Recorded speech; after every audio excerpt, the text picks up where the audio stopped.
Hey everyone, this is Chef. Welcome back to Commander Camp. In this video, we're going to talk about comps. Your squad's composition, in other words, the types and number of professions in your squad, is a major factor in both how well your squad performs and how you choose to command specifically. This is not a video about which comps are best. Instead, it's a video about how, as a commander, you can choose to make a squad that does something specific and use that to your advantage when you're commanding. But before we get into those details, let's first establish what makes a World vs. World squad work in the first place. In my opinion, you need 7 things to be an effective fighting group in World vs. World. Those things are boons, damage, in particular spike damage, condition removal, boon removal, healing, hard and soft crowd control, such as stuns and immobilization, and other useful stuff. This is things like stealth, portals, super speed, or res utilities. Any squad that can do all 7 of these things in a consistent, coordinated way will perform better than a squad that can only do some of them.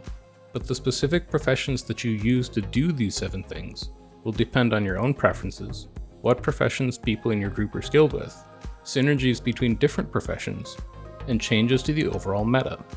This is the core of what makes up the active theory crafting builds and squad compositions in World vs. World, and I'll give you the disclaimer up front. I am not the best theory crafter. I don't think I'm even a particularly good theory crafter, but I'll try and do my best here to walk through some of the things that commanders consider when deciding how to build a comp for a squad, and then how to command for that squad. Let's start by looking at how a single profession can be changed to perform different roles in a squad. I don't mean changing from Firebrand to Dragon Hunter.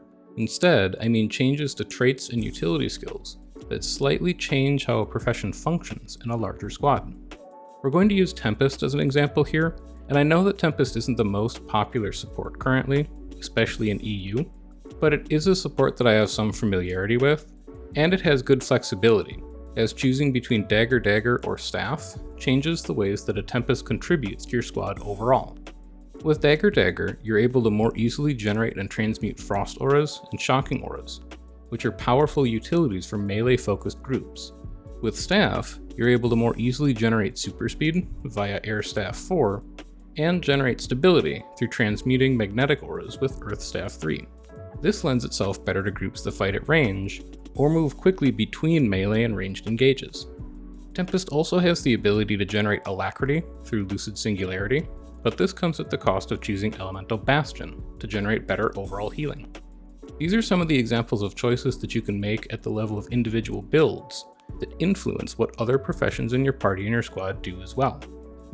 Moving up to the level of the party, your main goal when deciding what type of comp you want to use is making sure that your support is evenly distributed across parties. When skills that affect allies are used, they will target nearby party members if possible, prioritizing them over people in your squad, but not in that specific party. Spreading effects like stability, condition removal, and healing out so that parties have equal access to them helps your entire squad play better because these effects are more evenly distributed. Because many individual professions in World vs. World have some flexibility in what effects they can provide, you can be flexible in what professions go together in a party and what builds those professions should use. For example, look at this hypothetical party. This party has no problem generating quickness and alacrity. In fact, there's multiple professions in the party that can do either. If the Chronomancer generates quickness, and the Tempest generates alacrity, the Firebrand doesn't need to do quickness, and can instead run 8 pages, using weighty terms for extra soft CC, and having more pages available for Resolve for healing and condition cleanse. Or, the Firebrand can do quickness, the Chronomancer can do alacrity, and the Tempest can run Elemental Bastion for better overall healing. The Berserker in squad can also use Banner of Tactics, generating extra stability and super speed, which could allow a Tempest to run Dagger instead of Staff, improving the ability of this specific party to fight in melee and move quickly. There are many different types of configurations that you can use to achieve the same thing in your squads, depending on what those people are comfortable with on different professions. While on the topic of different builds, I also want to make sure that I emphasize this while we're talking about it, because it's very important. World vs. World squads don't rely on putting a bunch of individually strong professions into a bigger group. Instead, they rely on synergies across professions and the abilities of players in your squad. These are decisions that you want to make with your guild and the rest of the people who you play with frequently, so that you can fine-tune your group to the way that you and your friends are comfortable playing. The overall quality of a specific build does matter, but it's not the only thing that matters. Finally, at a squad level, your biggest considerations for a comp should be how much access you have to each of those 7 important factors from the start of the video. A normal world versus world party is 2 supports, 1 for boons and 1 for heals and cleanse, and 2 dedicated damage professions. The 5th and final party slot is flexible, and this is how you can control some of the overall playstyle that you want your squad to have. If you feel like your squad is light on damage and struggling to generate downs, maybe that 5th slot should be a 3rd pure damage profession, like another berserker or a hollowsmith. If you feel like your group isn't sustaining well when taking damage, it could be a 3rd support profession, like a support scourge. If you feel like you aren't removing enough boons from an enemy group, it could be a chronomancer, or a DPS scourge if you need to remove boons and deal damage at the same time. At the level of your entire squad, deciding what to comp for is about knowing your own group's strengths and weaknesses, as well as the strengths and weaknesses of the groups that you're fighting against, and building a squad that's appropriate for these situations. Your squad's composition is something that affects you as a commander as well, and you should try and construct a comp in a way that you're comfortable with to be successful. What I mean by that is, some commanders prefer melee fights.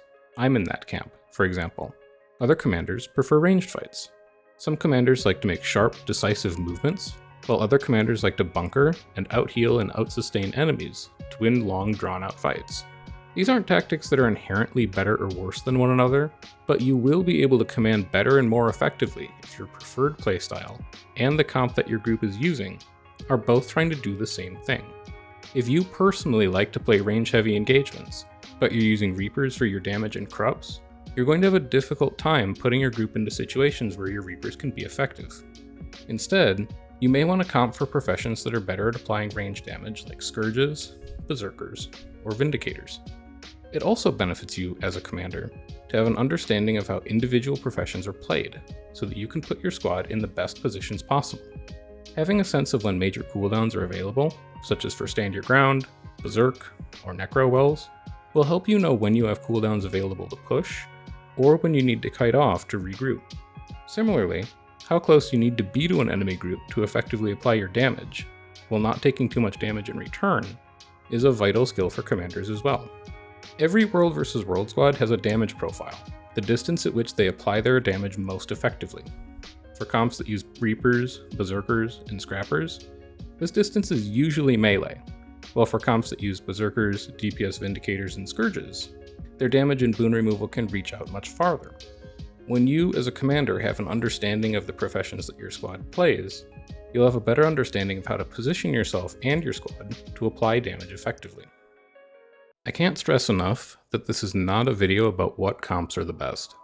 This is a video about how to think about making a comp, and how to use that comp when you're commanding. Your best resource for gaining a better understanding of how to construct a squad is going to be talking to other people in your guild, other guild leaders, or just playing with or against different comps to try them out. If you'd like to use me as a resource, one of the best ways to get involved further and ask some questions about comps would be to join my Discord, or catch me while I'm streaming on Twitch, and you can ask questions there. Links to both of these resources in the description. And if you found this topic interesting overall, why not like the video and subscribe to the channel, or leave a comment to let me know.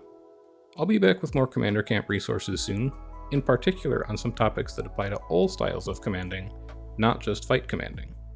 But until then, I've been Chef, and enjoy the rest of your day.